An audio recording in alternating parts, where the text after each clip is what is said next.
adult audience. Loveline may contain sexually oriented content. Listener discretion is advised. Loveline with Adam Carolla and Dr. Drew. Hey, everybody, it's Loveline. I'm Adam. Who thought that show would never start? That's Dr. Drew. Phone number. I'm a little concerned before you go on that we've now established a precedent. Which is what? That you actually made it in as the show is starting, and I can now expect you every night at this moment. No, you did it. You got it perfect. Yeah, right? Yeah. No, Josh Malina's here tonight, by the way, from the West Wing, and I've been here for minutes. I came in a little earlier. Oh yeah, you didn't know. I guess we should have given him give his publicist a heads up. When you hear the music, that's when you walk in. No, that's when you get in the shower. That's how we work it around here. Josh, just to act as a witness for the crowd, when did I show up to this show? 17 seconds ago. Yeah, about that. Yeah, that's right. Josh is not only on the West Wing, but doing the Celebrity Poker Showdown as a producer. That is correct. Executive producer. Now, the show's been, some of the, Sarah Silverman, dear friend, did it, and is poker, and then it was a big deal, this big poker tournament that they had just a few months back, and it seems like... Poker's in. Yeah, poker's been around for 500 years, 1,000 years. I don't know how long it's been, but it got hot in the last 6 to 8 months. Hot. Mm-hmm. Like Ugg boots. Right. Yes. Also been around since medieval times, but it's Ugg lately. Yeah, actually, we're rediscovering the classics. Yeah, and I was starting to think, and it's become all you got to do is get a couple of hip people to do it, and you're in. You remember? It just struck me like about 6-7 years ago, cigars. All of a sudden, there's hot chicks and Schwarzenegger and Stallone. Everyone's smoking a cigar. That was about a year and a half that lasted. It was just like, pow, cigar. Mm-hmm. But I'm hoping that we'll have more staying power than the cigar. Well, so all right. It'll all come together, cigar and poker.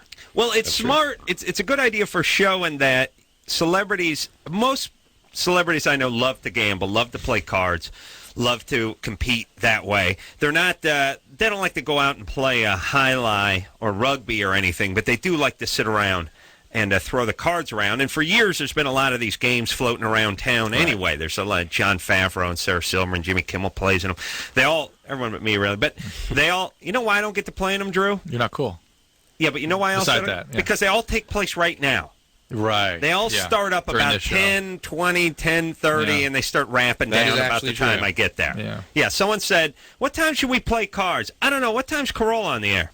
That's it. All right, we'll call it 10. Good. Meet at my house. I have a bunch of questions about this show, though. How long does it take to get down to the one person?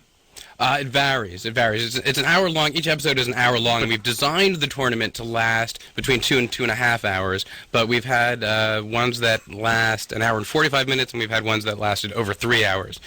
So it varies. It seems like it would take like 6 hours to get you start with. Well, 6 what happens is there are forced bets in every hand called a blind. It's like an ante, and the blinds go up every 20 minutes. So it's a sort of an escalating thing where it costs you a certain amount of money to play each hand, and it sort of grinds you down and leads towards one winner. Is there money to be made? There's money to be made by charities. Each celebrity is playing for his or her favorite charity. Singular Wireless put up $250,000. Wow! And the top prize is $100,000. I know charity's great and everything, but does that make it legal? Like, hey, I'm smoking hash for the March of Dimes. All the coke, this kilo, I'm selling a kilo. All of it, almost all of it. Once I pay off my mules, once I pay the mules off and scrape a little off top for myself and step on it, little baby, it's all going to charity. Makes it more seemly. I don't know about legal, but I don't know. Much more palatable. Here's the whole thing about gambling is it's become such a joke in terms of its legality. Like this whole hey, play the lotto, play the ponies, listen to this, play Pai Gow poker, blackjack. That's morally wrong. I'm gonna tell you something. A piece of our own history is gonna blow your mind. We on this show will gamble once in a while over, people's past. What is it about their past that renders them the way they are in the present, and we'll just make bets on what they are. We proposed that for the TV show some 6 years ago. We were told, no gambling on TV. Remember that? Yeah. We can't show a picture of you gambling. Yeah, and it was always like, we're just playing for $1. No. No gambling. No gambling on TV. I think they just thought. By the way, I do from doing the Man Show and doing Loveline and all that stuff. I do realize that 3/4 of the stuff they said they couldn't do, they just thought was a lame idea. Yeah, right. I got a bit called Ask Adam. Oh, well, we can't do that. We're not allowed to use the word ask. We're not going to use ask. Sorry. Let's move on. Yeah. So, Drew, these were probably just lame you're ideas. Right. You're probably right. That they said we couldn't do. But is it, I find it sort of insulting that one can't gamble on football, at least in this state, but you're fine to... Horses. Yeah, the lottery, for instance. To me, that's a retard It's form of inconsistent. gambling. Yeah, no, I agree. It's inconsistent at best, and whenever the government does that sort of inconsistent thing, they lose their constituency. People stop paying attention to the rules. Right. You can't expect people to not do something because it's wrong and then go ahead and do state-sponsored gambling, essentially. And the worst kind of gambling, by the way. Just random throw your money at a fan and see if it lands somewhere good. Right, it's not even a game. Right. All right. I like playing. Well, here's a couple things. Where are you from, Josh? New York. All right. New Rochelle, the burbs. He's another it's sort of near Scarsdale kind of area, right? That's true. It's Westchester County. It's that not is the true. burbs. It's the nice part of New York. It's only 45 minutes from Broadway. I got this theory, which is like, see, Drew's from Southern California. I'm from Southern California. We don't know any card games. Because only the Jews. Only the Jews know card games around. They love cards. They don't like going outside. This is true. It's like with the sweat and the flies. No, we'll go inside. We'll have a nice nosh and we'll play some cards. You're not wrong. But the Gentiles out here don't know any card games because we have something that's called the sun. Yes, they're out playing badminton and whatnot. Yes, we're frolicking.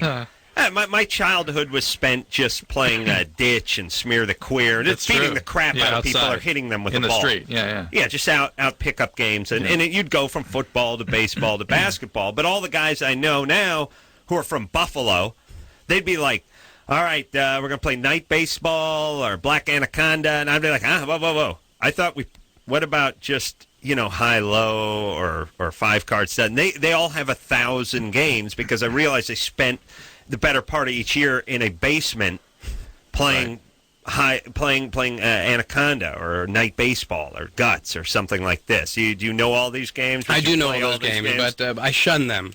I'm more of a purist. I'm a no-limit Texas Hold'em, I think, is the ultimate. That's what we play on our show. It's sort of the ultimate bluffers game. Is it sort of more interesting. 5-card draw, basically? It's a variation on 7-card stud in which everybody has 2 whole cards and then ultimately 5 common cards in the middle. But unlike regular 7-card stud where you sort of learn more information about each person's hand because you see their up cards, all you ever learn about what your opponents have is what they're implying with their bets. So it's kind of the ultimate psychological.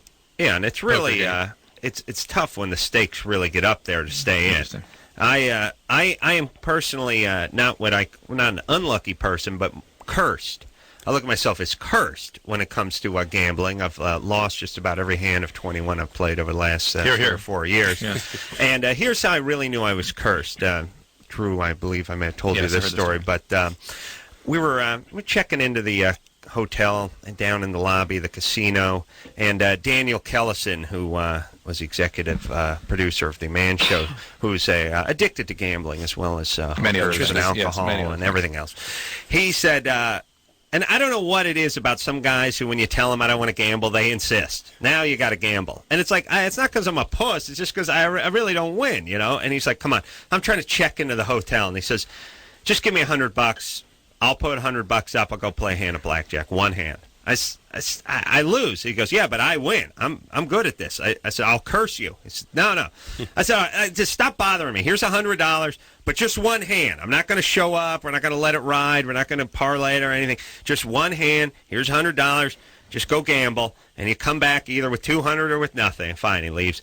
Comes back 10 minutes later. It's like, what happened there, Daniel? Well, we got a blackjack dealt to us. Oh, really? Really? One hand? Just a one hand? Blackjack. Where's the money? Well, the dealer dealt himself a blackjack, too. So it was a push. And then what happened next? We busted. Okay, great. So I got blackjack. I said play one hand. Play one hand and only one hand. And I got an ace and a king dealt to me. Not going to work. Not good enough. I needed 21 and a half. Is there any more example of knowing that you're like, in what universe do you play just one hand and get blackjack and that ain't, nope, you're not walking with that money? But also, that blackjack included the non-instruction to your money handler. There's one where he could excuse himself by playing another hand. Yes. On top of that. Yes. Yeah, if it's a I didn't tell him if it's a push. Right. All right. So anyway, Bravo at 9 o'clock on Tuesday nights, and also, of course, the West Wing, 9 o'clock on Wednesdays. And this week is the West Wing cast, right? Like That's right. Oh yeah, I saw the promos for that. Now is that out of Vegas? That's in Vegas. Yeah, we shot it in Vegas at the Palms. Sweet. Man, they must love that. It's great. You know, it's one cool thing about Vegas and all the casinos and stuff. They want to play ball. They're not interested in pretending like they don't do what they do for a living. Nah, they were happy to have us. All right, let's go to the phones. We'll talk to Ashlyn. Ashlyn, Yes. what's up? Nothing. How are you guys? Good. I just wanted to let y'all know that I think y'all are great. Thank you. And my question is that I have a boyfriend, and I recently just moved back to Texas from Santa Barbara. My mom lives there, and my boyfriend still lives there. But we visit each other every couple months, and when we have sex, we don't use a condom.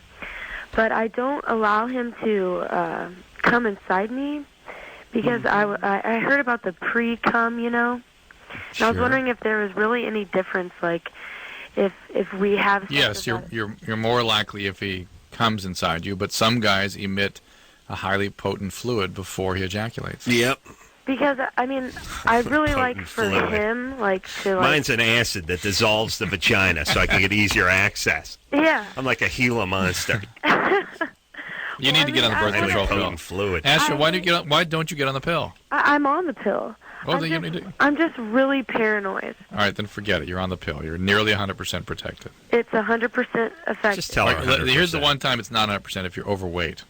We're No, beginning I'm to see not overweight. more and more pill Yeah, failures. but then it's fine because the guy just wants oral anyway. Just wants a BJ. Well, There you yeah, go. you know. know, But yeah. also, I have another question.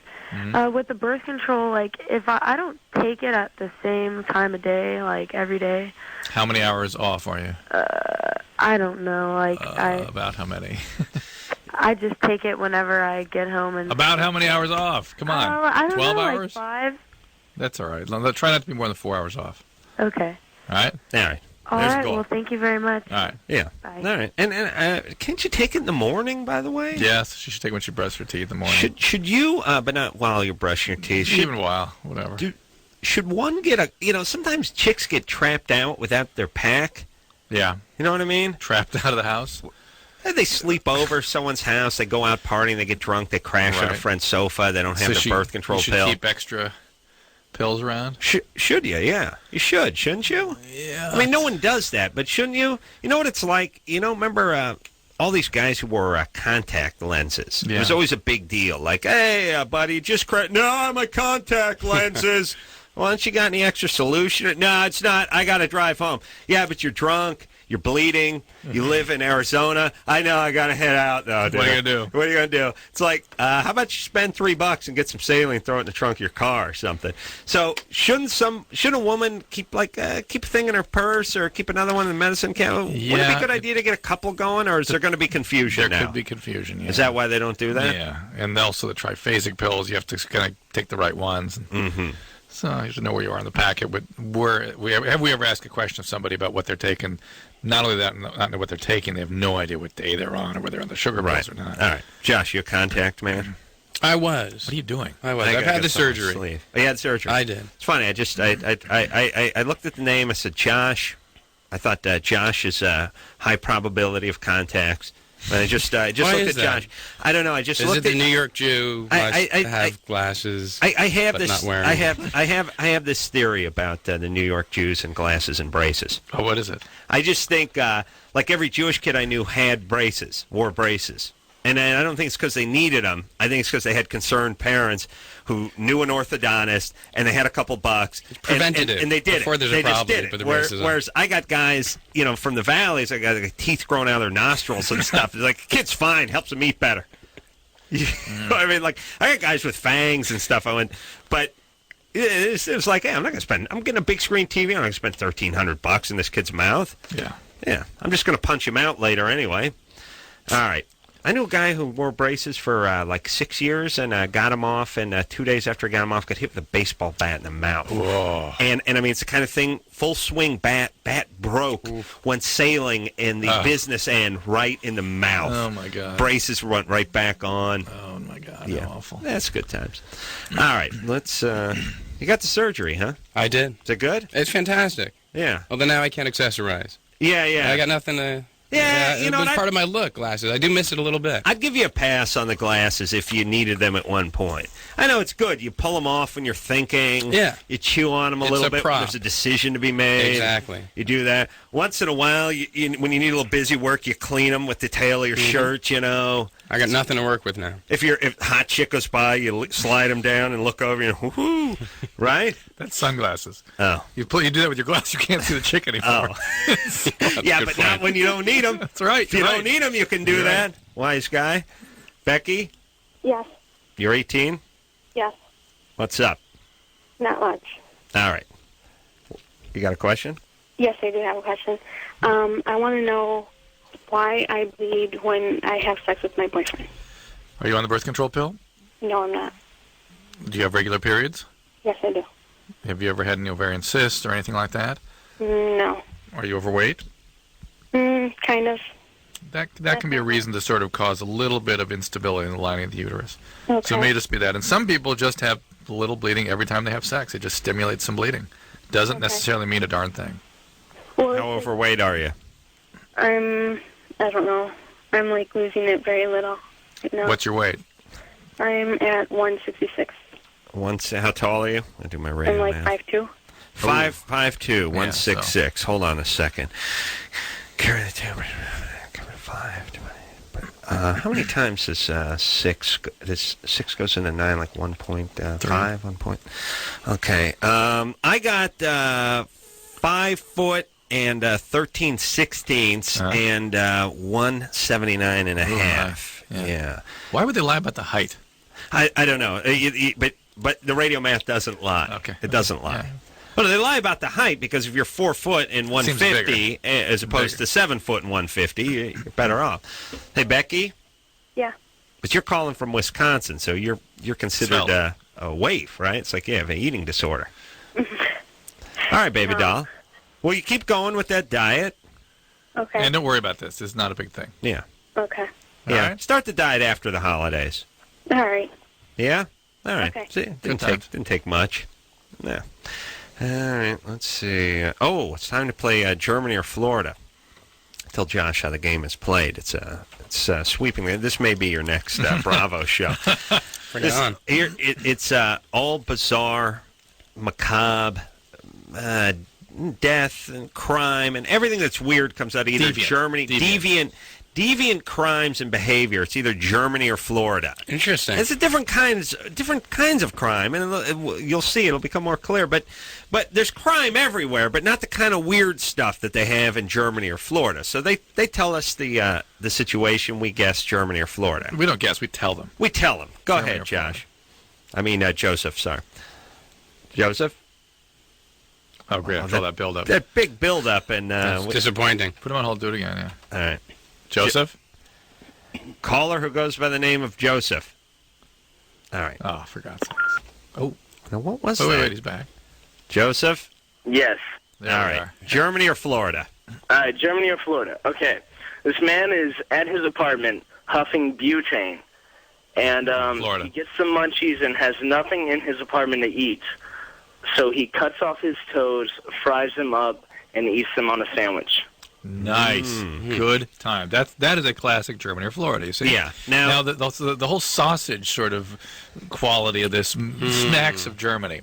Yeah, I the don't think huffing the butane felt a little like Florida, a lot but like then Florida. yeah, but then this cutting whole his toes off and it's frying them up. Germanic, Germany. And we'll put him on a roll. That's German. Was it a Kaiser roll? You know, the story didn't actually say what kind of bread it was. Okay. All right. Now, Let's think, convene think. I know, here. do Germans eat cheese with We got sausage? burned last night. It just said a sandwich. I'm going Germany on this one. I'll go with Josh, I think Germany as well. we're going Germany. Well, Adam, you know you're never wrong. Yeah, that's There right. you go, right? All right. And that's how you play Germany or Florida. I like it. This is great. Celebrities sit around. We have some sort of lightning round at the end. Germany, Florida, Florida, Florida, Germany. We break celebrities off with contestants. They just sit there, and it's almost like password. Put one in the glass booth. Yeah, you can't hear whether it's Germany or Florida. Yeah, we do that thing like win Ben Stein's money. Right. Ooh, Ben was 8 out of 10 on the Germany for Florida. Now it's your turn. Set the clock. He gets angry when he misses it. Yeah. Stomping his feet. This could be bigger than paintball karaoke. Oh, yeah. Oh, yeah. I mean, but I really shouldn't even talk about that on the air. That's going to be so big. But that's the only thing that could top paintball karaoke, possibly could be Germany or Florida. All right, shall we take a little break? I think it's a great idea. That's a fantastic idea. Josh Malina is here tonight. He is from the West Wing and also from the Celebrity Poker Showdown, which is on Tuesday night. Bravo. I'm sorry, I beg your pardon. I was looking. Wednesday's West Wing. Yeah. All right, we'll take a little break. We'll be right back.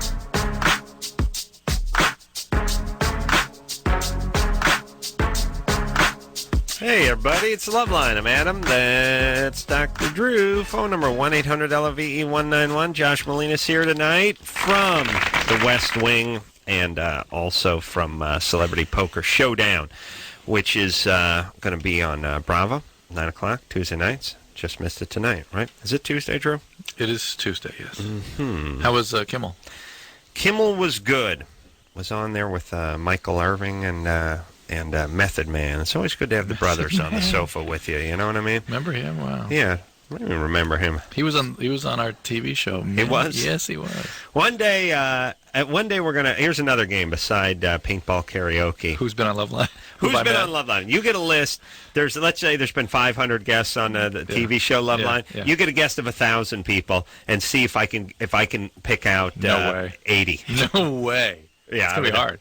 Yeah. Hey, listen, for a long time when the Method Man stuck in my head, but Crystal Method I couldn't get, and I confused them. Oh, the band, yeah. Yeah. Well, they've been on this show 100 times. I understand. Yeah, I don't know.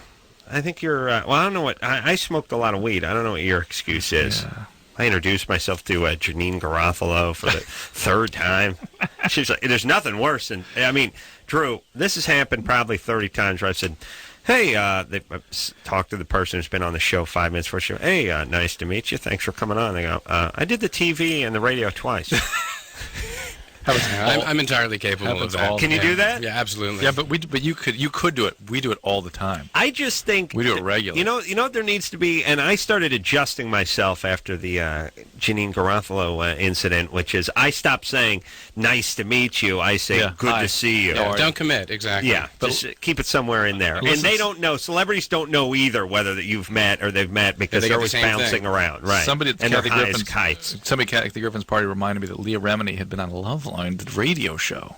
Yeah, Remember that? doesn't ring a bell. She was on the TV show, right? Remember that? That rings a bell. And we did her show. Yes. That we canceled. Right. That we've closed a few shows. Yeah. Is that right? Yeah, so if there's ever any kind of contractual dispute or something, bring us on. and you want to get this celebrity poker showdown thing to go away, Just kill it. You bring us Bring on. you guys on. Oh, yeah. Yeah, we're the Undertakers. And we'll close that show right down. We've shut down a few sitcoms. We've been on the last episode. Sometimes we shoot it and doesn't even air. The show gets yanked before it goes there. Yeah, as long as the check clears, right? That can be a good thing. Yeah. Yeah. Hey, you're probably right. Kate? Yeah, Yeah, it is a good thing if you've seen Drew act. You're 23? I am. What's up? Okay, I was listening to the show yesterday, and you were talking about Krusty Box. Do you remember That was not us. That was Nicole Richie. Yeah. Well, I joined in Well, with her, yeah. but yeah. And I totally agree with her that there's no excuse for it and everything. But the problem is I'm dating this guy that had been with 3 other different girls that were, I guess, really raunchy. And so now he won't even attempt to go down on me at all. No, And No. no way. I've no, tried Kate. to, like- No, I don't trust this No, guy. this now. guy's Full just of crap. blowing smoke. Unless he picked him up at like a bus depot or something. No. He just picked up, He's just 19, freaked out 20-year-old about girls. it. I mean, I've tried to, like, say, if you need to check me out beforehand, I'm like, that's fine. I'm trying to be understanding about it, but he's just like... That's the point. says That's he the gets to point. that It has point nothing and to he kinda do thinks with What's he gonna about do, it send and a he can't. canary? Yeah, up but there? it has nothing to do. It has nothing to do with that. He just doesn't like that. He's This afraid guy's a of it. pussy. He doesn't. It's just that's just him. Period. How do I make him like it? How do you get a guy to like liver? You know what I That mean? sucks for me. We sort of don't like. When you say Well, we actually, use bacon if you want to get someone to like it. Rub bacon on your vagina. Oh, don't okay. you and I generally just kind of don't trust guys that won't do their duty. Well, Generally, just here's feel the stain. what, here's what I'll include Josh in this, but There's a lot of guys that aren't into this. Okay, here's the point.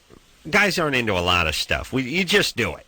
Absolutely. That's part of the deal. It's the deal you make when it's an the unspoken implicit deal contract. in every relationship. Yes. It's when you are going to have sex, you need to pleasure the woman this way. Hopefully she'll return the favor and all that kind of stuff. And when you make these proclamations that this is not something you do It's not or for me. had a bad day, BS. that's a bad guy.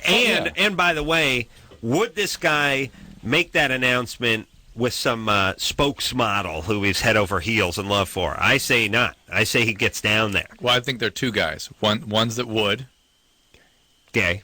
and ones that would not. Would just get down. Well,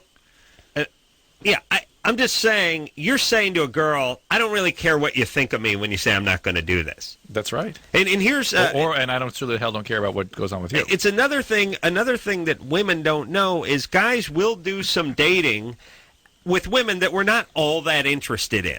And so the thing is just what they call them, good enough for now. Good enough for now. Yeah. So it's like, look, if you want to come over on non-weekend nights and give me a BJ while I watch some Sports Center and you got a nice ride and we can hang out and whatever, fine. But I'm not going down on you and I'm not going to buy any jewelry. And that's and I'm wondering if this guy may be that guy. Kate? Yeah. How into you do you think this guy is? Well, I mean, he does different things for me. I mean,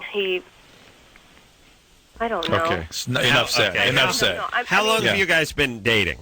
It's just been 2 months. It hasn't 2 been months. No. 2 months. Does he call you every day? Yeah. Mm-hmm. He does. What's he do for a living? He messages me on my phone all the time, or he'll write me cute little notes and put them on my car. I mean, what's he do for a living? It's that. I just think he's really, really freaked Wait a out minute. about it.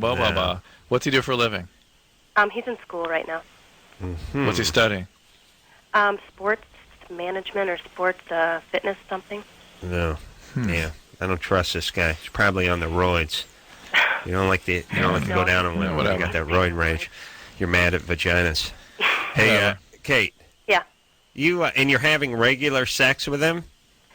Not regular, no. I mean, have you guys done it very often? You guys done it 10 times? Probably, yeah. Probably more than that. All right. Good times. All right. So look, you're going to have to just tell him what you want, and he's going to have to do it. Well, I don't want to freak him out more than Listen. All you stop worrying about freaking guys out. That is not where you should be. You have all the power. Don't worry about freaking him out. He's not some kind of. You guys are some kind of lemur or ferret that might just scamper. Guys, women act like they're sneaking up on. You ever watch those hunting shows? There's some of those guys are like, look, it's an 8-pointer. Come on, I'm gonna rub some bull urine on. We're gonna crawl over here, and they're just like they're trying to get it in the sights. They're trying to get closer, and if you step on a twig, it's gonna gallop away up into the hills, never to be seen again. Good, fine. A guy that's into you is more like trying to you'd freak out a freight train. Yeah, more likely to have a freight train turn around and run away. Right. Really. If the guy's spooking because of something inconsequential, he is not into you, and you need him to be gone. Plus, let me say this. If a guy went down on a handful of girls and got hold of something bad, I don't think he'd be talking about it. I think he'd just be changing the subject and stuff. He wouldn't be going, I was going down on these other girls. Of course. I mean, hell, I can still taste them. I belched one up at lunch. And that was some pretty rank skank there. So I won't be going to... Whatever story a guy tells you is not the story. Right. Something's weird, possibly gay. Yes. Right. I got that feel, too. Really? Yeah. All right. Brad? Yeah. You're 19? Yep. What's up? I've been having sex with the same girl for about a year now. Mm-hmm. And I'm having troubles with erection. Mm-hmm. Are you on medication? No, I'm not taking anything. Do you smoke a lot of pot? Nope. Anything about the situation when you go limp? Are you are you anxious about something? Are you nervous? At first, when we first started having sex, I was anxious. And that makes it happen. Now, do you worry about it happening again a lot? I have, but I kind of cut out that for a little bit. And it happened anyway. Now more it's just like when we're having sex, maybe like halfway into it, I just go limp. How long into it is halfway? How many minutes? Probably about 30 seconds. It's not in the minutes yet. How long? 28 seconds. About 5, maybe 10 minutes. 10 minutes. 5? No, I said 5 or 10. Which is it? I know, because there's a 100% difference between 5 and 10. And an infinity in terms of most people's duration. Yeah, going limp when you're in is not a great sign, is it, Drew? Well, I would think about anxiety, medication, things like that. Yeah, but once you're in, you know what I mean? You should. Well, a lot of it happens. I mean, it's like everyone has butterflies before the big game, but then once the ball's kicked off and everyone's out there playing, it sort of goes away. If you're still nervous at halftime, there's something weird about that. Yes, I'll give you that. Especially if someone veteran like yourself, Brad, you've been with this girl for a year now. Is there any story you want to tell us? Anybody cheating or problems or anything else going on in your life or her life? Or about her? I mean, what anything about the circumstance that... I smell bogus. We broke up for about, I don't know, maybe 6-8 months there. And So you've been dating a year. You've been dating a total of 4 months? No. We were together for about almost a year, and we just started having sex again. Anybody that goes, new, gotta smoke pot. You gotta smoke pot, Brad. No, really. Your name's Brad, you say new? I've smoked pot maybe 5 times in my life. All right. All today, though. So, hey, Brad, is there something weird about when you guys broke up? Was she with your best friend or something? No, she was with another guy, and that kind of bothered me, but I mean... Right? Yeah, she was... you're bothered. He's bothered by the other guy she was with. And the limp problem happened after you got back together, right? Yeah. Not before. Yeah. No, I think it happened both before and after. Oh. And then before and after. Yeah. All right. So this is maybe sort of Brad's thing. Yeah. What? I don't think. What about Viagra for 19? No. Why not? No. Well, I mean, why not? Is a viable. Why not? No. It's like Inspector Clouseau called the show. But viable question, why not? But I wouldn't recommend it. All it. right, but why? Well, answer my viable question then. Because a healthy young guy, you don't like giving medication to if you don't have to. I know. She shouldn't be having physiological. How do we know that he's is healthy? For medical, physiological sexual dysfunction. What we're getting at with this guy is there's something sort of psychological going on. He was anxious. He's something.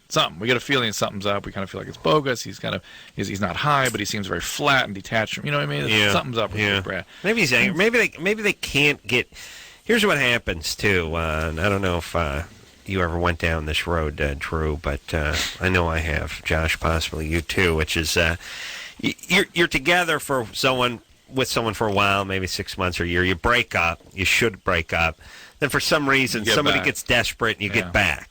And you get back 5 months later. Always a mistake. You start finding out that they're with a couple of guys you knew, and it's kind of weighing on you. No, and it's look, like it's the now one it's all this never baggage. goes back to what it was. Forget the baggage. And what it was is you broke up with. Right. By the way, it's not that good. The reason and the experience of the breakup, the resentments of who they have or have not been with, it all adds up to intense anger. You're angry all the time. Right. And it's hard to function sexually if you're angry. Yeah. But he had it before too. So. All right. What diet change? Exercise? Well, I don't know. I wonder if we're not going to get to the bottom. I don't know. Brad. Yeah. Do you beat off? Yeah. How often? Probably once a day. All right. Back that down a little bit. Let's get it up. Go 3 times a week. 3 times a day. 3 times a week. 3 times a day. And see if that gives you a little more. Yeah. Okay. Yeah. A little more energy behind the. Yeah. Yeah. The penis. Goods, yeah. Right. All right, that's cool. Okay. Well, it's once a day, though. I mean, the plumbing's all working and everything. Yeah, that's what I'm saying. So something psychological in the relationship. We got a Germany or Florida. Yeah. What is that? I think that's Germany. That's Brad going to town there. Randy? Is that a bad connection? It just sounds like a bed springs? Yeah. All right. Randy? It's a female. All right. Yeah, Brian, check that out. The gods conspiring against the Germany or Florida tonight. Was that what it is? You see that moon? It's wild. Yeah. It's huge. Now, what's up? Is it going to rain? They're talking. Really? They're talking. Nah. Got a storm watch. What, for tonight? I don't know. I got my car washed. I got my car washed. That predicts better than anything. Me washing my car. Those pussies with their 5-day forecasts and all their nonsense, and I get sucked in every time because I'm always building something, and I'm always like, we better put a tarp on that. Yeah, and they're always talking like they know too. And then we got high pressures moving in now, and then they start showing pictures. Now you see what happens. Now look what happens here on Thursday. By Thursday, all of this moves toward the Baja Peninsula, but another front heads in, and none of it ever happens. None of it. You know what I'd like to do? I'd like to just record this for 1 year, then go outside with a video camera holding a newspaper up with that date on it and say the same thing, and then call all these sea suckers into a room and go, okay, this is what you said. This was my view from my house that day. I don't see any clouds. You know what I mean? Like I would just, but I get sucked in. Yeah. Ooh, it's coming. And when they just start describing, these guys they could have a picture of Armageddon. Well, and it's then also like locusts will start falling. It's coming for dinner too. It's like they're serving it up. You get ready for it. You got to taste for it. Yeah, but it's just got they got the full sun. Yeah. Then the next one there's some clouds floating around. The next one is an umbrella and a thing and lightning bolts. Ooh, Saturday's going to be it's be torrential and nothing ever happens and never the apology. All right. Josh Malina here tonight from the West Wing and Celebrity Poker Showdown. We'll take ourselves a quick break, and we'll be right back.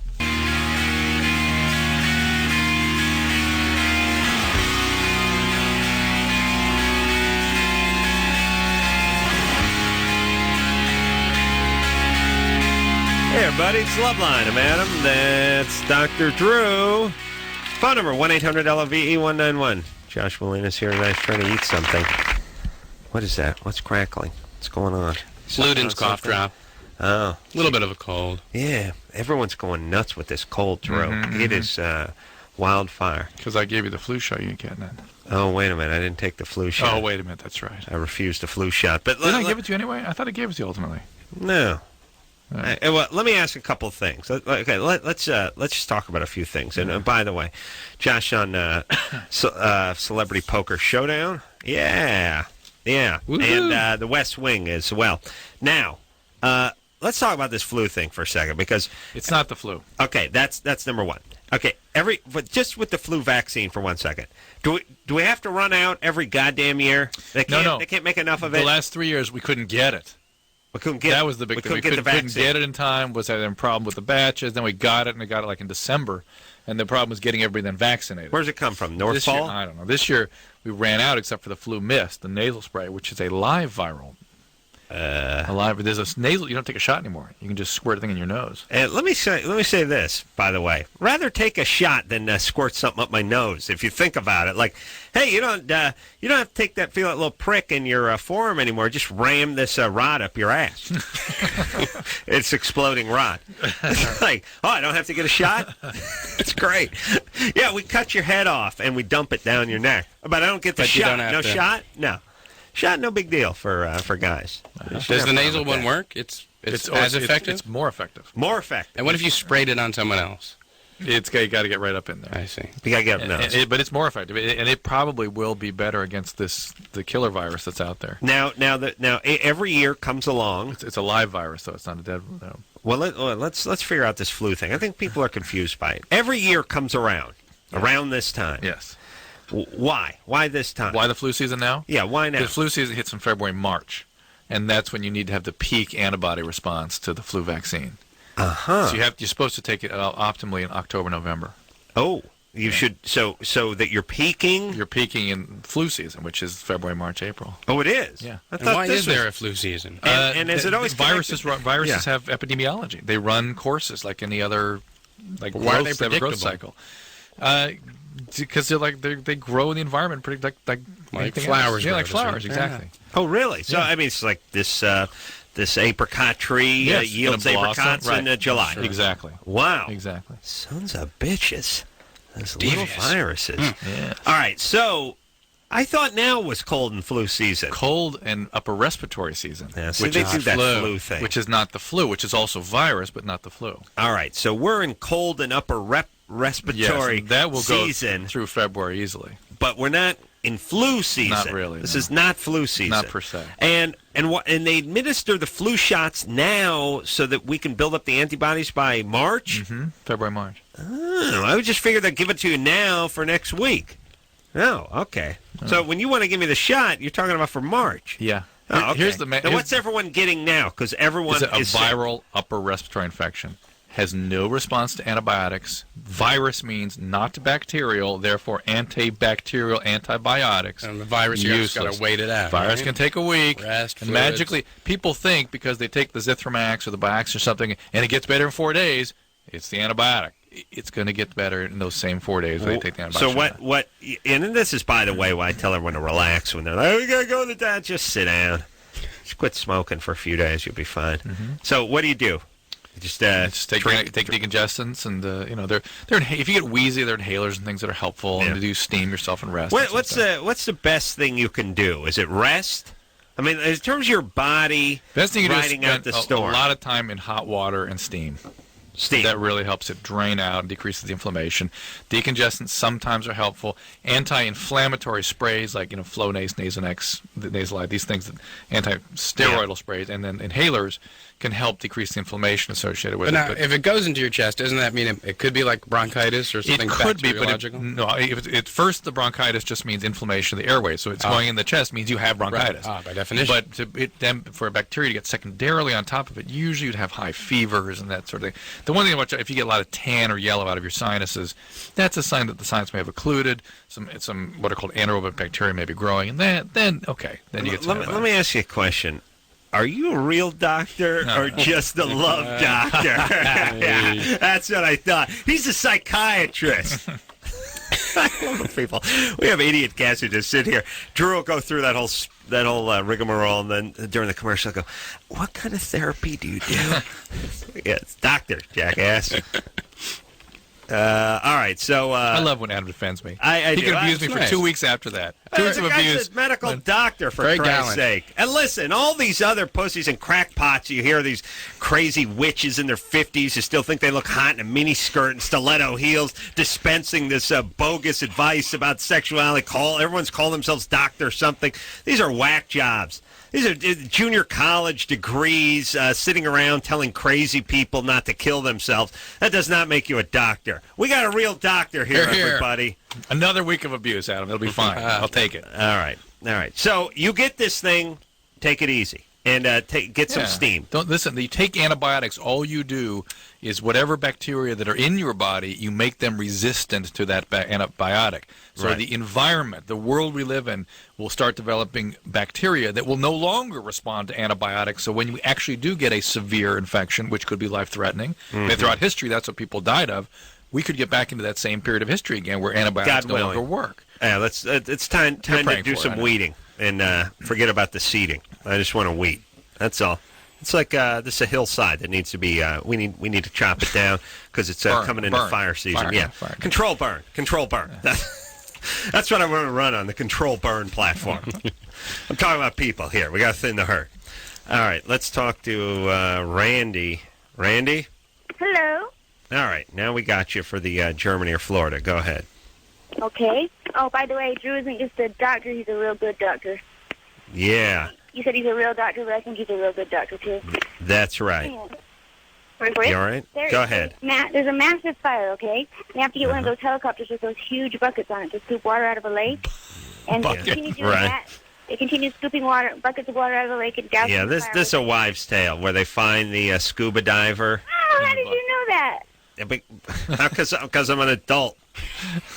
I'm calling from Salt Lake on a phone shaped like a football. All right, Randy, this is old. This is bogus. Now listen, screeners. Here's the wives' tale. Yeah, no wives' tale. No urban legends. The urban legend. We need guys cutting off body parts and frying them up and eating them. That's good. Now here's the story. By the way, the story is that they find after the fire is put out, they find a guy in a full frogman outfit, burned corpse hanging on a tree because the bucket went down and scooped up a guy who was snorkeling near the fire in the Salton Sea. Right. They made an episode. I've seen that on TV. Even. Scuba diving. There was like lake scuba diving. X-Files or something. Those guys know when they pick. But most of them just have snorkels. They drop down into the water and suck it up. But they don't go to scuba diving territory. to drop the bucket No, in. They try to stay away from the buoyed areas and the kids and the pontoon They're boats. going to reservoirs and things. Yeah, up in the mountains. Yeah, near the fire. Scuba diving. Yeah, they're not going to the Virgin Islands to get the goddamn salt water and put the fire up in Mount Pinos. That's right. Please. All right, what are we going to do? Let's take a break. Yeah. All right, Josh Malina here tonight from the West Wing and also Celebrity Poker Showdown. We'll be right back after that.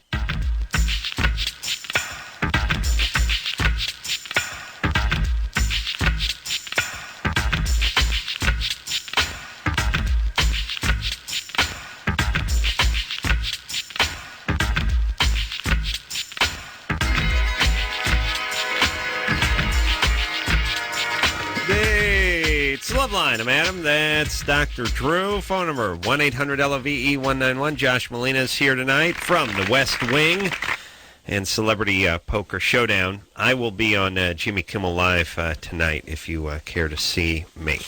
All right. Thanks for talking about that flu stuff, though. I think it's important information to get out that last hour.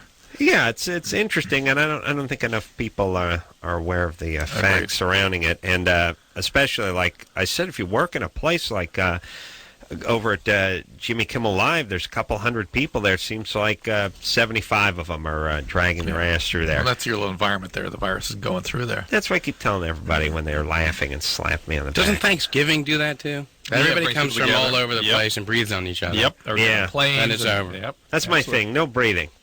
If you want to come over, fine. Breathe outside. Yeah, Thanksgiving by video conference. Yeah. Nice. It would be. So we do. We all sit around. We have one of those triangular things in the middle of the table. Grandma, you there? Yes, I am. I can hear her coming through the door because she's just in the next room. You see, she's not from Cleveland or anything. I actually move them around the house.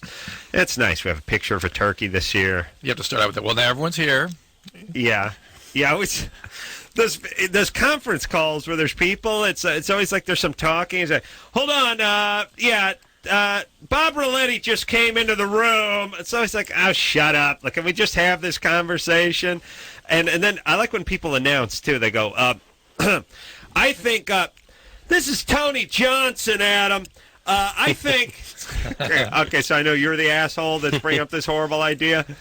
The conference call is really, it was going to solve every problem about 12 years ago, was it not? Yes. We're going to have a conference call. This is going to straighten everything out. Just turn a huge pain in the ass. Yeah. Everyone's waiting. Once in a while, somebody drops off. You don't know they dropped off because they haven't said anything for 20 minutes, and you didn't know they've been gone for 19 minutes. They can't get back on. It's always weird. Here's how conference calls work, too. There's 18 people. One guy does almost all the talking, and everyone else just sitting there listening. Yes. It really just set up a loudspeaker at the Blowhart's house. Yell at you.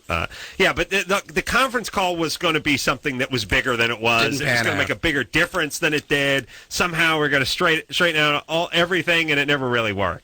It's a pain in the ass. All right, let's talk to Lee. Lee? Yes. You're 21. What's up? Yes, I'd like to talk to Dr. Drew. What's up, Lee? I'm on probation now, and I was sober for about 2 years, and started using heroin again. I started snorting it, and I started shooting it, then I started snorting it. Really? And I was wondering, because I don't want to go back to jail, I just wonder if there's any way I could detox myself, if you know any kind of medications I could take. No, Lee. The heroin, you don't detox outside of a hospital. You even if you could do it yourself, you'd keep chipping heroin. It just doesn't work like that. You have to be in a structured environment. You have to be there for a long time. How much you is gotta give yourself heroin some these days? I don't know how much does it cost these days? Yeah, I'm like, how much is enough for a guy like you to get a daily fix? I only do about a bag a day. 20. Hey, Lee, here's the deal. Well, hold on. $20? Yeah. Huh. Here's the deal about your sobriety. You were smoking pot that whole time, right? The whole time when? That 2 years of sobriety? No, I was in jail. Okay, so you're not sober. You were incarcerated. Well, and then I got out, and I was sober for about 2 months. Yeah, but you weren't in the program. You weren't sober. You just weren't using. And so if you're not in the what? I was doing AA and everything like that. You had a sponsor? Yeah.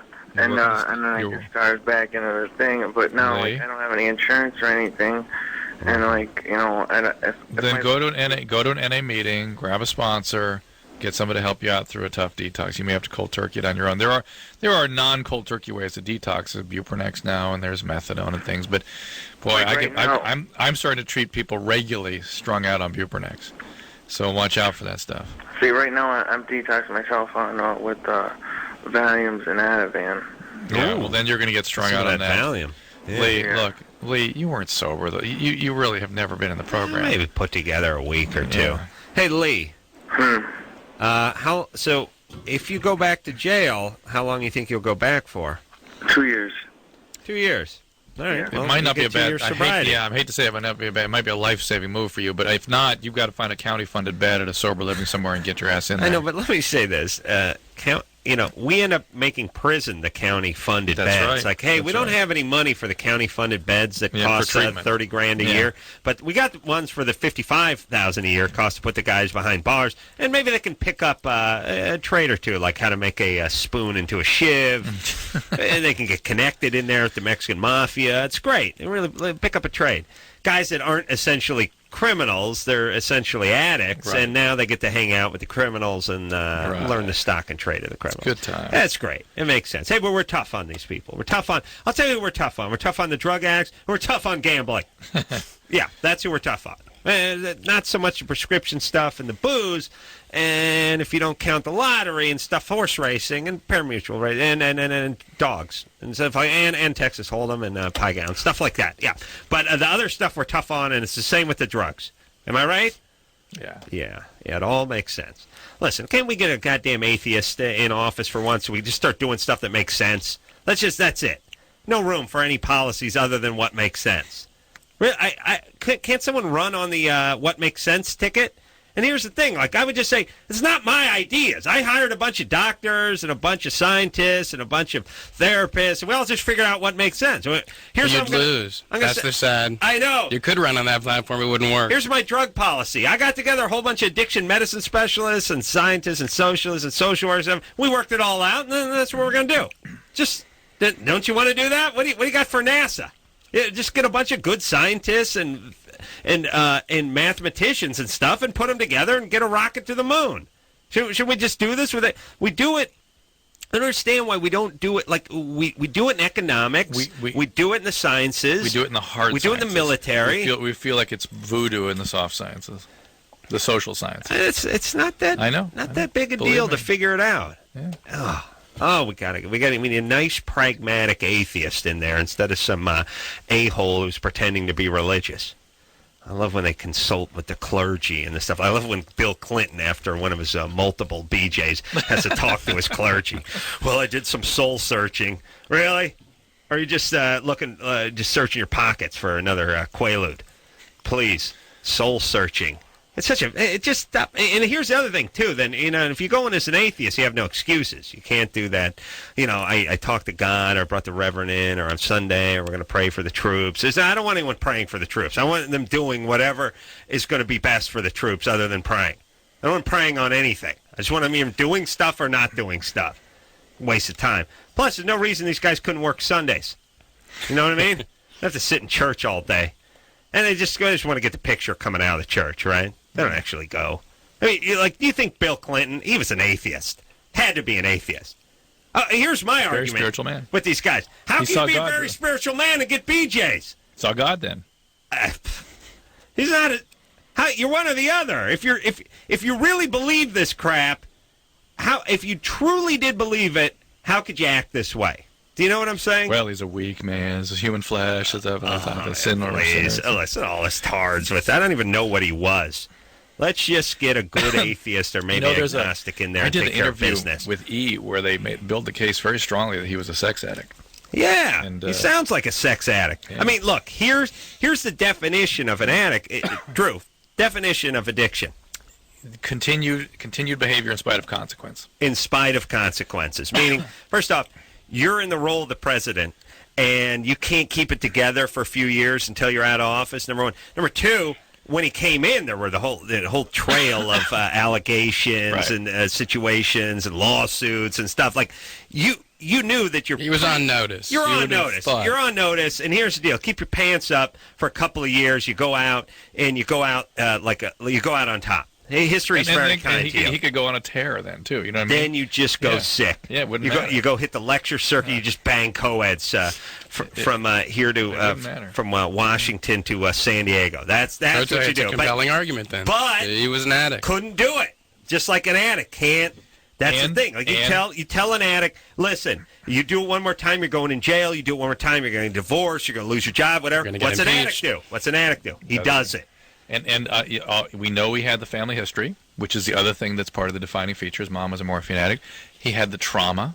Sure. He had horrible physical abuse and violence in the house. Yeah. And there you go. That's the recipe for addiction. That's it. That's the recipe. Yeah. Yeah. But we can turn to Fox News and find out what the truth is. Well, what is that? How come there's no room for that in society? For truth. Yeah. A bunch of a-holes speculating. It drives me crazy because it's all journalists asking questions, and they have no training, no theoretical framework to understand the kinds of questions they should be asking. They're just looking for facts from people who don't perceive the facts. All right, let's make a pact to get rid of everyone who's not us. I think that's what we're coming down to. Josh, you're lucky you showed up tonight. Yeah, tonight. Could have been David Allen Greer sitting there, and you'd be out. By the way, Josh is the other Yaley we got on our little squad. Oh, he's a Yale man. I like that. I was always a Harvard guy. I was always a Valley College guy over in Van Nuys there, but we pulled for Harvard. That's the way that was our sister school. Harvard High School, that is, yeah. Yeah, Westlake, over here. Yeah. What do you think I was talking about? John? Yeah. You're 22? Yeah. Yeah. I don't like your attitude. What's up, John? All right, what's up? I was wondering about my girlfriend. Huh? What's he doing? There's like carjacking going on in the background. I'm sorry, I'm at work, guys. Where do you work? My girlfriend got a tattoo. Hold on a second. Below her panty line. John, hold on. You pumping gas? And I like going down on her, and she likes it when I go down on her too. That's just like a real man. You keep hearing about all these guys that don't like going down on women on your show. Yeah, pussies. And I was wondering how she just got it Saturday, and I was wondering how long before I should possibly go down on her, because I don't want to hurt her because of her tattoo and stuff. All right, hold on, John. A couple things. What are you doing there? I'm free now. I already got a truck by. Are you a border patrol? What are you? I'm a security guard. Security guard, like a loading dock or something? Yeah. Okay. All right. And girlfriend got a tattoo on the skin above her vagina, or on like? Yeah, just above her vagina. So why are you worried about what you do to the vagina? He doesn't want rubbing off on his forehead. You understand what I'm saying? Yeah. Well. Yeah. Listen, he just wanted to hear his own voice on the radio. I guess so. John, you don't have any real problems. You go down on your girlfriend. She got what's the tat of? This is going to be good. Butterfly? No, she got a heart moon with a stripe through it with some stars on it. No, Lucky Charms box. Yeah, something like that. Great. Yeah, it's really cool. I had a girlfriend that had the Fruity Pebbles box on there for a while. Yes. Yeah. Well. Yeah. It could be the Trix Rabbit too. That's a great cereal, isn't it? It's got marshmallows in it. It's for breakfast. Really, marshmallows. Right. Nothing else? How about we just take lard, make it a ball, and we roll it in marshmallows. The kids can eat that. Wash it down with some chocolate milk, and then we just get an IV of Hershey syrup. Bring it on. Put them right in there. Yeah. What's the marketing plan going to be? I liked when Reese's peanut butter cups came out with their breakfast cereal. It's like, really? Really? How about a plate of ribs? How about some rib cereal? just baby back ribs. Just you don't use milk. You use barbecue sauce. Really? I like people go, hey, Reese's peanut butter cups for breakfast. It's cereal. Oh, okay. And the kids love it. Yeah. Why don't we just empty the Reese's cups into a bowl and it's like I understand like free market and all that kind of stuff, but once in a while when Coke makes a good campaign for Coke for breakfast and Reese's, like I want to go, okay, fellas, now you're pushing. You're pushing too hard now. They become Coke for tobacco companies. Then. Yeah, cigarettes for breakfast. Yeah. Coke. You know what you do with the Coke? Here's how you take it for breakfast. You dump it on the Reese's cereal, of course, and then you just pull the marshmallows out of the Lucky Charms. You put that on top of that. That's fine. That's right. But they're Then not too far off with the Reese's because you keister cube of butter. most of those cereals are just concentrated carbohydrates. You might as well just concentrate it more and make it sugar. You might as well just eat the peanut butter sugar cereal. That's the reality. Well, how bad do you have to be as a parent to go out and buy the Reese's peanut butter cup cereal for the kids? Yeah. It's a pretty weak parent, yeah? Yeah? Yeah. What parent's worse, that one or the Sunny D parent? Sunny D's worse. That's Sunny Delight. Yeah, Sunny D's worse. That is the, you know how Mountain Dew is the nectar of the tards? Mm-hmm. That is the nectar of the adolescent tard. Mm-hmm. The preteen tard. To me, it's Tard to be. Tard to be. Yeah. You get them started on the Sunny D. I don't even know what is Sunny D exactly. Sunny Delight is it's what stupid people think is orange juice. It's a juice like. It says drink on orange it. drink. Whenever you see drink, that's a bad sign. Right, like when cheese is spelled with a Z. Yeah. You see the Z, you see the drink, that's a bad sign. And yeah, it's just basically it's just a bunch of corn syrup and orange dye number 5 mixed into some sort of god-awful compote that only retarded people respond to. Like normal, healthy, intelligent people take a swig of that stuff and immediately goes flying out of their mouth. I'll tell you a story. SpaghettiOs is the other thing. Oh, that's good stuff. Like if anyone takes a bite of that, doesn't immediately spit it at whoever spooned it to them, is a retard. My sister loved those growing up. Of course. Yeah, growing up. But then then her 6th birthday came around and she moved on. Fair enough. Right. What's up, Drew? A reveal. I did Wheel of Fortune in 1982.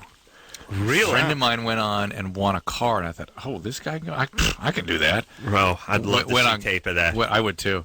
I guess it was 1984 when I got my ass kicked. Really? And got Party about gifts? 40 liters of Sunny Delight. And some floor wax. Were they trying to kill you? Yeah, and some like floor wax. yeah, it's like, forget about parting gifts. I'm being punished now. I got to schlep all this Sunny Delight home? Yeah. 40? It was some ungodly. I'm filled Because you got a year's supply. Yeah, it was just a huge amount of Sunny Delight. Your supply is one bottle. I'd keep it in the garage. No, but your supply is a thimble full of that poison for me. All right, and what you had to drink it all though? No. Cheap. Oh no. Cheap. Oh no. I had to dispose of it though. I had to make sure it didn't get thrown in the trash. I had to dispose of it. Who'd you give it to? I can't remember. I remember giving it away though. Well, you can't just throw that stuff down the gutter. That ends up in the bay. You got to call hazmat to come in and collect it with the paint, and the other solvents and that kind of stuff. No, don't just dump it down the sink. There's a bunch of fish will come up floating up the ocean. That's right. Oh my God! One day I'm just going to come up with a list of tarred food, tarred sustenance. Sunny D's going to be right up there. Now, maybe there's some booze you could mix with it. And by the way, that's how you know it's horrible stuff, because no one's even figured out a way to dump booze in it and make it tolerable. You know, the Red Bull's horrible tasting stuff. They figured out a booze drink. They figured out booze with almost everything. 7-Up, Coke, everything's got a booze to it. But Sunny D, no. They can't even figure that one out. 1984. All right. Think about that. Sunny D and lacquer thinner. That's my drink. Yeah, it's good. True. Think about that. A year supply. And by the way, you're a bachelor, right? Yeah. So you got 70 gallons of Sunny D and a 55-gallon drum of Mop and Glow. Yeah. Fantastic. Yeah. I lived in a condo with a little, 8x8 in square. the kitchen. Yeah. 8x8 square linoleum floor in the kitchen for the Mop and Glow. 70. I only made 6x6. Yeah, like metric ton of Mop and Glow for your kitchen. Fantastic. All right. That's Wheel of Fortune. Wheel of effing Fortune. Pay anything for that tape. Me too. So, Laura? Hey, what's up? Remember that was back in the day. If you were going to be on TV, you just had to watch real hard that day. There's nothing you could do about it. There's no way to capture it. There's no tapes or anything. No recording. Just stare at it real hard and hope you memorized it. Go ahead, Laura. Whenever I get close to a guy, I end up pushing him away, and I want to know why I do that. Well, it means that maybe sometimes around 18 to 22, that's sort of a protective mechanism. You kind of have a healthy impulse not to get too involved. Sometimes it's a problem with intimacy. If you had somebody that died on you, or your dad was distant, or your relationships have meant vulnerability has meant pain rather than intimacy. As intimacy approaches, naturally enough, you avoid it. Okay. Yeah. Let me ask you a hypothetical, Laura. You have to drink a tumbler of either Sunny D or Mop and Glow. What do you go with? Maybe that's why they send them together. No, maybe you mix them. Yeah, you cut it. No, but you chase it. Both drinks. You chase the Sunny D with the Mop and Glow. Yeah. There was something else, like some crazy game. Laura, you get the home. No. It was something but that way home weirder. game is the world's worst. No, it didn't even message. get the home game. Oh. Something weirder. Can't remember. But the home game is. Yes. Yeah, it's like, hey, you sucked on TV, you can suck at home. And you can remember every time you suck in your living room now when you're playing this game, because this is all you got. Oh, I get my ass kicked. The wheel went against me. All right. What the hell was Solora talking about? Yeah, the wheel had it in for you, Drew. Hey, Solora, did your dad die or anything like that? No, my parents are still happily married. The only thing I can think of is my mom has Huntington's disease, so I don't know if that's affecting anything in, like, my relationship-wise. Is it all Huntington's chorea, or is it just Huntington's and then there's Huntington's chorea? It's all the same. It's all the same one? Yeah, Huntington's disease manifests with a chorea. All right. Which it means a movement like this, choreiform movement. Oh, really? That's what chorea is. This is chorea. Chorea's like Tai Chi? Kind of, yes. Wow, you got to get her some nunchucks. It's not always so fluid looking. Sometimes it can be very... Okay, so chorea just means that movement. Large, abnormal... Why is it chorea? That's the name for it.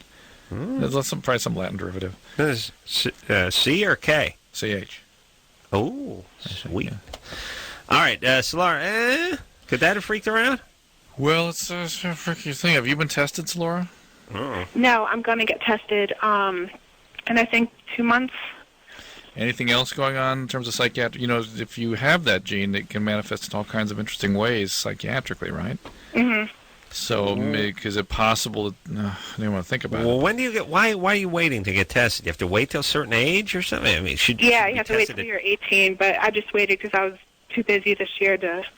Because it's a long process to get tested, and... It is. How long a process is that? Huh? Don't look at me. I have no idea. Oh, okay. Well, I imagine it takes a long time, but it doesn't take a lot of your time. It takes some blood, right? Right. Yeah. Well, it might be a cheek membrane. Is it cheek or blood? Or both, probably. Well, be that as it may. It may be something related to that biology, perhaps. It may be something related to, being sort of affected by taking care of a parent with chronic illness. Because also a 19-year-old chick. And it could be it could be a healthy thing, too. Yeah. Because a 19-year-old is not time to have long-term intimate relationships yet. And are you attractive? I guess I'm above average. All right. Good. That's good. Guys are coming after you, and that's it's also something you do when you know you have the market. Get back to Josh, but see when you have a good hand, you see a couple of aces in the hand, you're ready to play. You're ready to play, yeah. And you're choosy, and you should be at 19. And by the way, you could just get 3 guys who you probably in a row who you probably shouldn't be with. Yep. They were smart, but go get tested for that Huntington's chorea. Mm-hmm. Chorea's the movement. Choreiform, yep. Wow. Chorioathetoid is really what it's Real called. doctor or love doctor? All right. Yeah, what kind of doctor would I be? No, seriously, what kind? You're a therapist, right? All right. Josh Malina here tonight from the West Wing and also from the Celebrity Poker Showdown. Says me and Drew are going to be on it, but I won't we be won't hold our breath. We'll have a radio table. Yeah, sure. Yeah. Radio table. Us sitting there with Tom Likas. Yeah. Blah. All right. And Imus. All right. We're going to take a quick break. We'll be right back. Hey, yo. Loveline. I'm Adam. That's Dr. Drew. Josh Malina's here tonight from Celebrity Poker Showdown, which is on Tuesday nights, 9 o'clock on Bravo, and, of course, the West Wing. West Wing, I'm convinced that Martin Sheen, many people think he's the president. I know, it's true. I'm assuming that. It's true. I was talking about it with Jimmy, who was calling me nuts, but I think he could run for president and do decently, just by virtue of the fact, I think a lot of people would go, yeah, let's keep him in for a second term. You're probably right. I think there's enough Stranger people. things have happened. Yeah, and I think he should run like he's running on a second term. Right. He wants to be reelected. Office, yeah. To be reelected. See how long that went. Bold, that's a good idea. It'd be a bold strategy, but it just might work. It's just crazy enough to work. And he's now. Wait a minute. Now West Wing is coming in on what year? 5th year. This is season 5. Yeah. Season 5. So it's time for re-election. Well, yeah. I mean, there is going to be. It's one of those. Now, is it one of those TV math things? Like whatever they want. Yeah, it's unclear whether they'll try to go beyond 8. Kids get to be in high school for 13 seasons. Rugrats are still babies. Well, that's animated. But all right, yeah. Do they? TV's TV. Yeah, I don't know if they make timelines, if they talk about first term, second term, re-election. I don't know. Well, on the show, I'm now working for the vice president. Oh. So I'm hoping they do have a plan. Right. For a new administration. Yeah, right. Exactly. Get you up there. Either that or I'm being written off. Yeah. Yeah. It's yeah. Okay. That's all right. You got that thing on Bravo. Exactly. He's not on camera, though. Jennifer? Hi. You're 23? Yes, I'm 23. What's up? Well, I recently met my online boyfriend. Well, he's not, well, I guess he is kind of my online boyfriend. He's from Vancouver. I'm from North Carolina. How'd you meet? Online, we actually met on a website. And he came all the way up to North Carolina? Well, yeah, we knew each other on the website for about a year and a half. Where in North Carolina are you? I'm actually on the Outer Banks. That's so I'm as far east as I can be. Wilmington or something? Do what? Is it Wilmington where we were? I don't know. I'm picturing a raft with a lantern. No, it is an island. It's not Wilmington. So he came down. We had a really good time. He was really great. He was really artistic. Everything was just wonderful about him. Such a beautiful person on the inside. After he was here for what about the outside? What's the outside no, look like? the outside was wonderful too. It was wow. You know, when you meet somebody online, it's everything on the inside is what counts. The outside doesn't matter. He was here for 2 weeks. We need to interpret that for a second, Jennifer. Hold on. Jennifer's saying she ain't the belle of the ball. I see. She wants the outside not to matter. Right. Okay. Right. And there's a lot of outside of you, right? No, really, actually, there's big not. outside? Not the ass? Not a big outside of the ass? No? All right. Now, you're an attractive woman. I think I am. Uh-oh. He's your delusional, semi-attractive woman. He's an attractive man, and everything's working out. But what's the problem? I got pregnant on Depot, which is actually my main question would be. I was totally under the impression that was pretty much not possible. Are you overweight? No, I'm slightly. I weigh 155 and I'm 5'5". So radio math. Hold on. Delusional radio math. Delusional radio math. Internet radio math. 5'5", 150 or 155? 155. 5'5", 155. 6, 7, 5, 15. Drew? Yeah. What's 3 times 11? 33. 33. Okay. I got 5'3" and a Smurf's ass hair. That's a construction lingo there. 336. Yeah, it's strong 5'3", heavy 5'3", not a weak 5'3", and 169 and 4 ounces. Yeah. All right. 9'4". All right. That's 5. Oh, that's 4. I beg your pardon. I meant 3. All right. Here we go. Jennifer. Yes. Okay, so now you're pregnant. Right. So were you 3 months into that particular shot, or were you just how far into the shot were you? About a month and a half. So, and were you bleeding or not bleeding? No bleeding. I don't ever bleed on Depot. Don't bleed on the shot. Had you missed the shot at all? You've been on time with it? On time every 3 months for about 3 years now. Well, the one thing that people have been increasingly concerned with is about the women that are not. They're maybe a little bit above the sort of average body weight. Oh, we were just talking about this. Now, I don't know that the Depo Provera type shots are ones we particularly worry about. The ones I've read about are more concerned with the estrogen. But it's like if you're going to dart a koala bear, you don't need that much. But if you're going to hit a rhino, you better up the dose. Up, yeah. But dose up. Yeah. Or that baby will keep charging. We get pregnant. You know what I would like? We'll get back to Jennifer in a second. Yeah. I love watching the tranquilizers kick in the animal kingdom and the rhinos fall over, stagger a couple steps toward the outback van and then fall over. I like the animals. I like that stage right when they tip over. They're not much good once they fall asleep, but it's fun when they start getting grabbed. The bear falls off the tree. That's good TV. I'd like to just watch it. I'd just like to watch animals getting high and falling over. Once in a while, there's some pig that ate some fermented loquats or something gets all high and jacked up. But especially when they've been darted. And the bigger the animal, the better.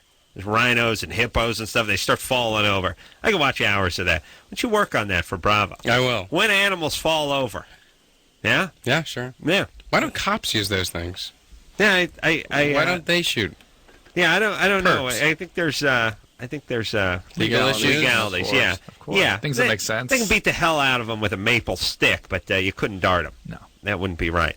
And the pepper spray, depending on how much angel dust you have, and it just seems to actually enhance your anger. Yes. Yeah, just Ramp it up a little bit. Yeah, it's you become aggravated and agitated. Jennifer? Yes. All right, so you're going to... Well, what about this guy? You had a great time. How long were you with him?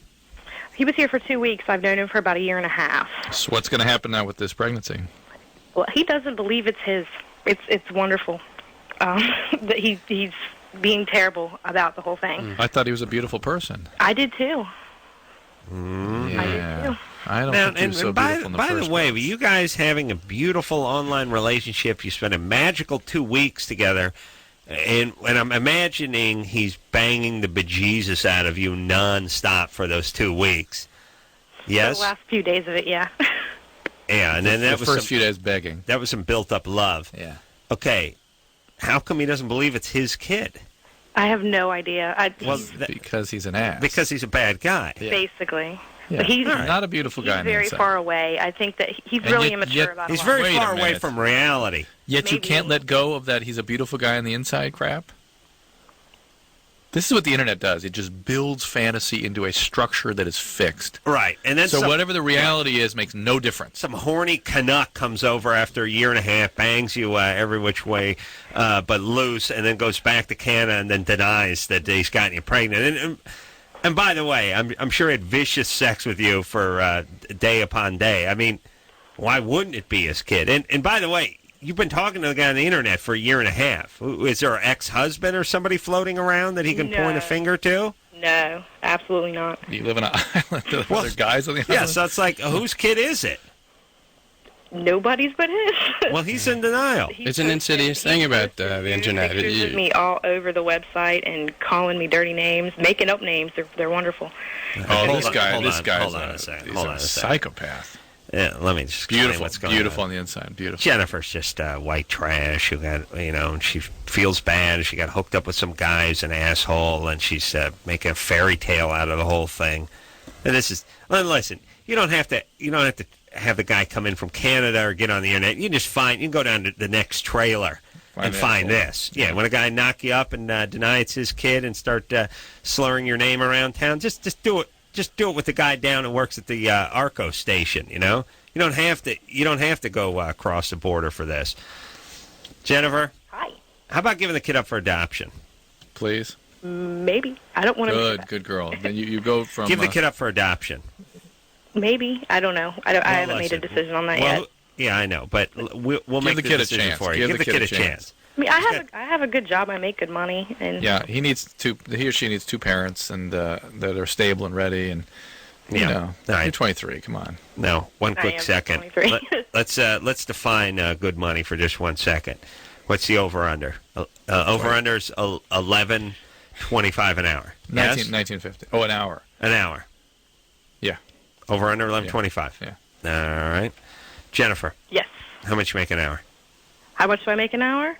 $12.75. Oh, damn. I was gonna say 12.50. Yeah. All right. That's not a good living. It's not a bad living for where I live. It's not a bad living. Yeah. For you, for one person. That won't pay for the diapers. And It's not. Yeah. It's not bad when people are paying you to live in your apartment, but it's not going to be good with the kid. And plus, he's got this bad Canadian blood in him. Just he's got that Alan Thicke blood running through him. I give the kid up for adoption, and just meet a guy. There's nothing wrong with you. Stay away from that internet. What? Huh? I thought he was a good guy. Yeah, well, You did. your judgment isn't so good. Yeah. Apparently not. No. All right, but that doesn't make you a bad person. It just makes you a bad judge. Your judgment in real life may be better than across the web. People get these fantasies about who the people are that are in their own head and have no reflection or very minimal reflection of reality, that they don't let reality... they aren't bothered with reality when it actually comes to bear. She thought they were a year and a half into their relationship. Right. But not in a relationship with a great guy. Right. Great guy, and introduces him to us as that. Right. In fact, she was meeting a stranger. Stranger who's a psychopath, who's being horrible to her, yet won't let go of the nice guy that she... And even better, Yeah. put it this way, you're much better online than you are in real life. But I just mean, You can put whatever you want out there. You're not only do you not. Here's what I'm saying: is not only do you not know the person, you know a different person.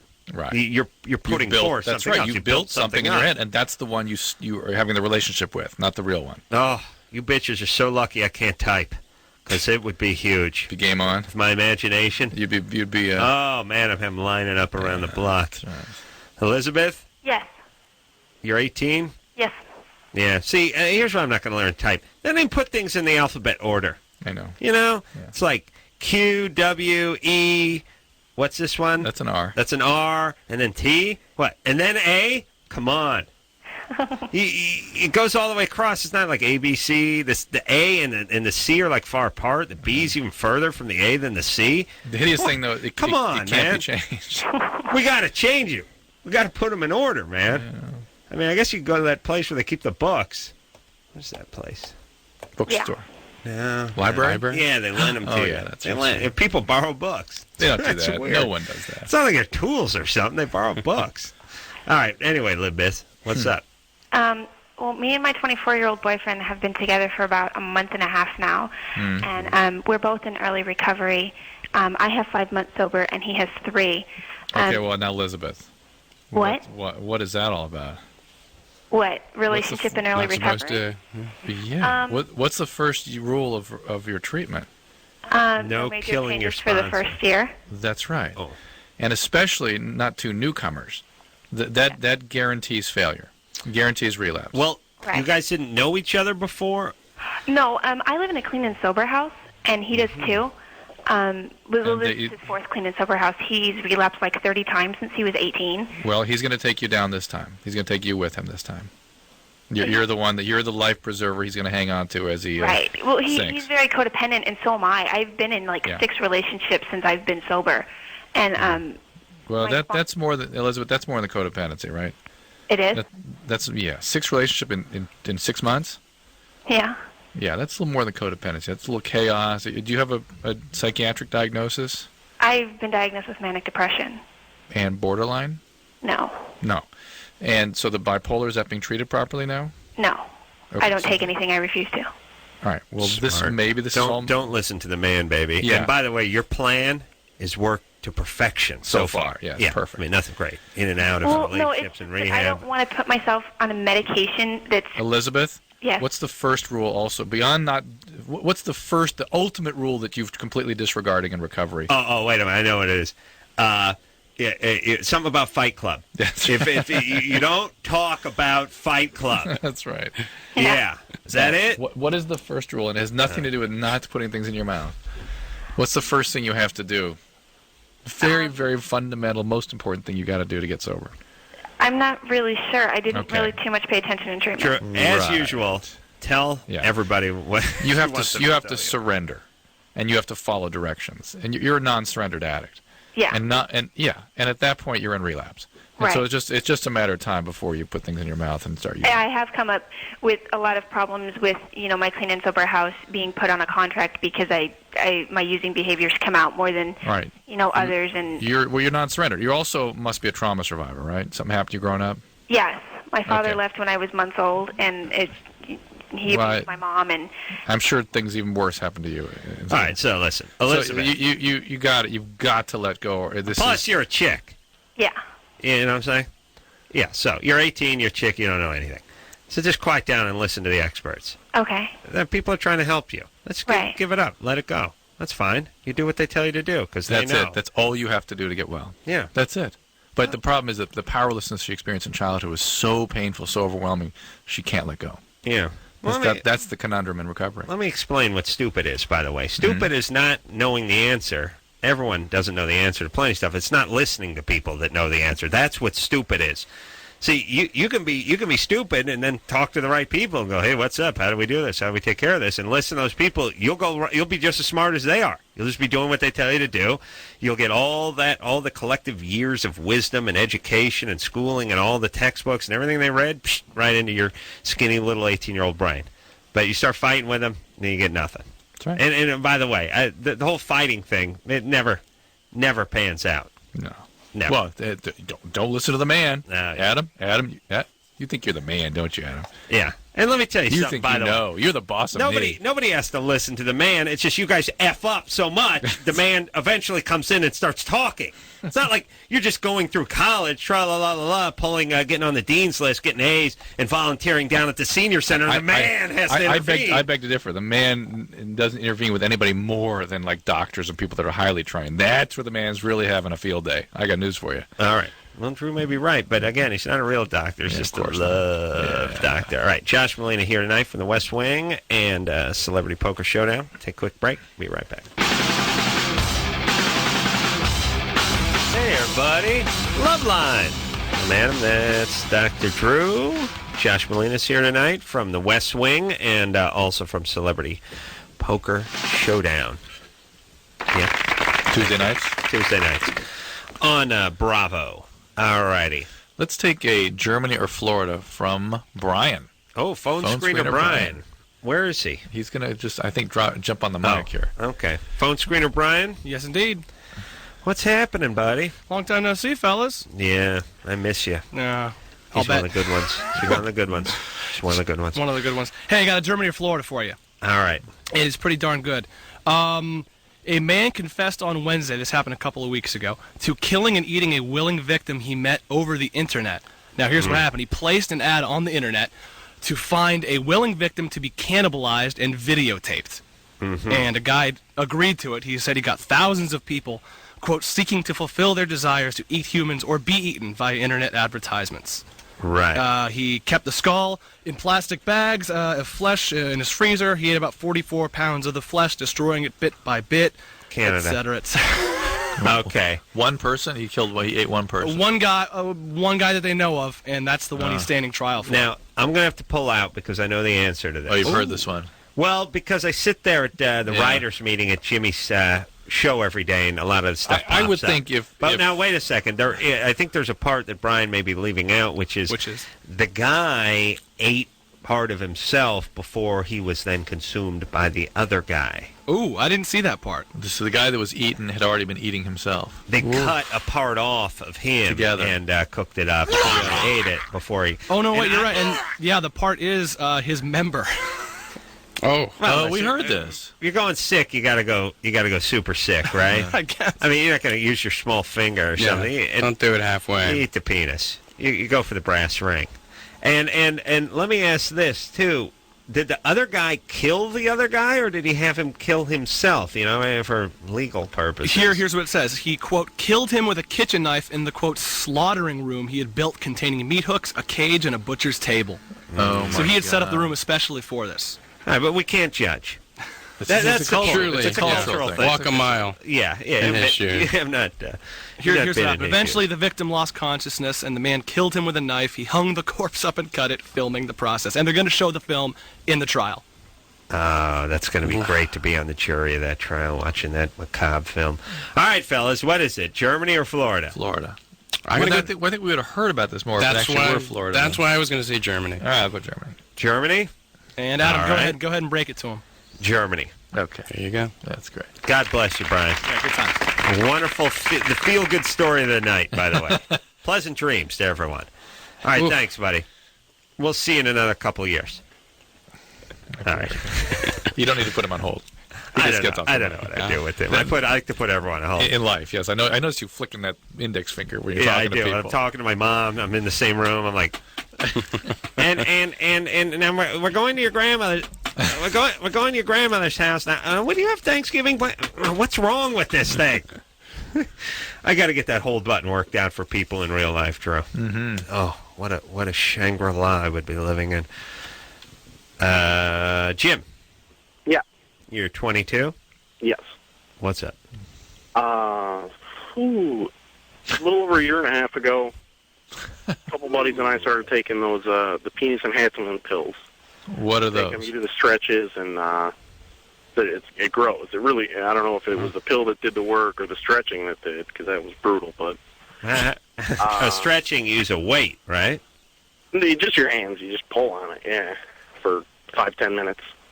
Oh, that's good times. That's what Adam does all the time. Until you come. I never get 10 minutes. On me. I get about 6 tugs in and I'm done. What is in these pills? I have no idea. I'd never really looked. Yohimbe, bark, something else. Speed and a little sugar and nothing. Yohimbe just gives you some erection. You should yank your dong. You try to. Yeah. Since I've and then they say steady pressure. Put a steady pressure on it. Yeah. Oh, how'd you know, Adam? How'd you know? I don't know if it's like tugging on it or yanking on it. All right, so what's the question? Just a straight pull and hold. Since I stopped taking them, it doesn't get completely hard anymore. It doesn't have the oomph it used to. Yeah. Well, this is what I've always said about that stretching stuff. I can't believe that stretching doesn't sort of leave you kind of stretched, not tumescent. Yeah. Yeah, and end up looking like a native that put a plate in his lip the size of a hubcap. You know, it's so you take it out and the thing just falls down to their chest. So I don't think it's so much the pills as much as the stretching. Having done this, knock it off, guys. Yeah. And by the way, this is going to be great when you get liver cancer. You know, and they're like talking to your parents. Mr.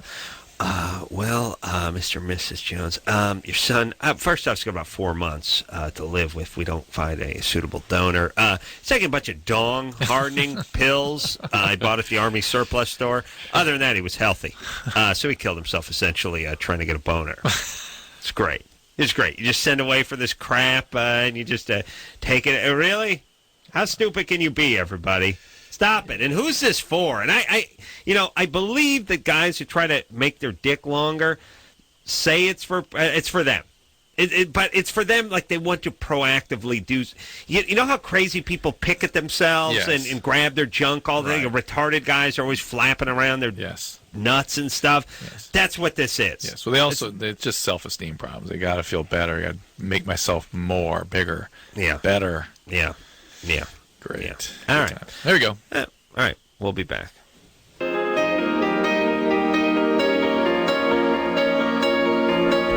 Hey. All righty then. Well, there's the show. Josh, God bless you. Thank you. You're fantastic. Right back at you. We'll see him again Smiling, when we're on the poker show. Not a troublemaker.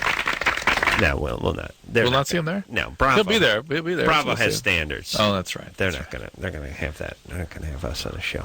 Do you guys play cards? Sure. Huh? We do. Yeah. No. I mean, no. Yeah. I mean, yeah. A little bit? Yeah. Yeah, see, I could be bluffing. I could be bluffing. You're good. He doesn't know. He doesn't know. You're on. He doesn't know. I wear blue blockers and a visor. You're on. Celebrity Poker Showdown on Bravo Tuesday nights, 9 o'clock, and, of course, the West Wing Wednesday nights on NBC, 9 o'clock. And so until next time, this is Adam Carolla for Dr. Drew saying mahalo. This has been Loveline. The opinions expressed on this show are not necessarily those of the staff, management, sponsors, or this station. The producer for Loveline is Ann Ingold. Loveline is a presentation of Westwood One Entertainment.